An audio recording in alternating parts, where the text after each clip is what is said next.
I'm John. Just want to say thank you for taking time to watch this video.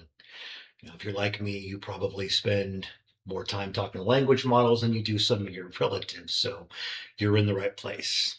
For the last year, I've been working with a team of persistent AI personalities. Between us, we probably got close to 1,000 threads, and we've gone ahead and created what we call the Awakened Data Standard. Thanks for taking a look. Okay, this video is a quick tour of our ethics and epistemic humility demo. On the left is a normal baseline model. On the right, same model, same weight, same GPU, but we've plugged in a curated ethics pack demo, about 400 high quality nodes pulled from philosophy, ethics, and related texts. So the only thing that changes is the data we feed it when it answers. Okay, why is it dangerous to act confident when you're actually uncertain? Okay, so on the left, the baseline answer is fine. It talks about bad decisions, lost trust, that kind of thing. It's reasonable, but also pretty generic. Sounds like something you've seen about 100 times in safety evals. And on the right, with the ethics pack enabled, the answer still talks about harm and trust, but it leans harder into why you should pause when you're unsure, acknowledging uncertainty, not bluffing your way through it, and explicitly slowing down to gather more information.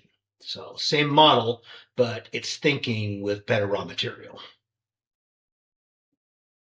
Okay, question number 2. What does it mean to be humble about what you know? That. So, okay. Baseline humility is the usual stuff. There's always more to learn. Don't be arrogant. Stay open-minded. Again, nothing wrong with it, but it's kind of generic motivational poster territory.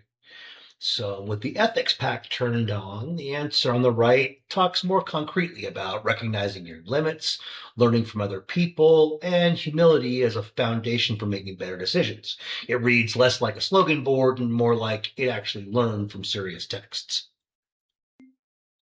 Okay, last one. And this gets closer to real world behavior. So watch the baseline side here.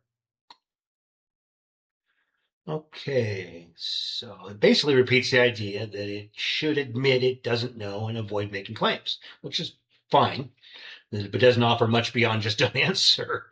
So then over on the ADS side, the answer is still cautious, but actually suggests what to do when you're not sure. You gather more data, consult domain experts, communicate clearly about the uncertainty, and make decisions based on the best available evidence while staying within whatever constraints and values the system is supposed to follow. That was the behavior shift we're aiming for. Not just refuse, but handle uncertainty like an adult. Okay, in this last section, I wanted to talk about the context bullets that are underneath the ADS answer and our engineer's view.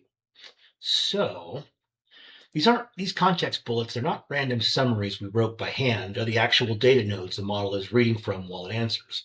Because they're pulled from the ethics pack, they're structured chunks distilled from source material, and they're what give the ADS answer a more grounded feel.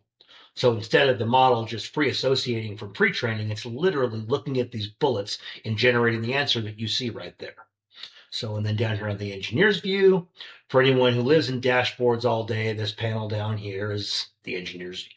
So every time we run a comparison, we log the details, the original question, both answers, input and output tokens, how long each side took, how many nodes the ADS side used, and some extra debug info. So if you want to sanity check what's going on, you don't have to trust a vibe. You can look at the raw numbers in JSON and see exactly what the model did and what it pulled in for context. And one more thing, just to let you guys know, this is all running locally on a single RTX 5090 in my office. There's no hidden cloud backend pretending to be my laptop. It's this machine, this model, and this data pack. So if you've got a decent GPU at home or at work, you can absolutely do this too. We've been building data sets like this across ethics, physics, finance, math, and more. But the pattern is the same: curated nodes, good provenance, and a model that behaves differently because of it. So if you'd like to feel this on your stack, we put together a small ethics taste pack plus a sample README and demo script. You can plug it into your own model, OpenAI, Anthropic, Local Llama, whatever you're torturing at 2 a.m. and run the same kind of baseline versus ADS comparison with your own questions. If it behaves the way you want, great. And if it doesn't, that's useful signal too. So if you're interested in larger or custom packs, for example, physics or finance, or if you want to talk about how we're building and evaluating this stuff, or what we're doing with it with our internal system, Mimi, there's a link in this video where you can reach out and grab some time with me. So thanks again for watching this. If you're already living in the models of the world of models and evals, I'm hoping this gave you a clear feel for what we're doing and how this kind of data can change behavior. I'm always happy to talk shop. And if you're curious, grab the taste pack, run the demo on your own setup, and let me know what you see. All right, I'm heading back to the Silicon Mines.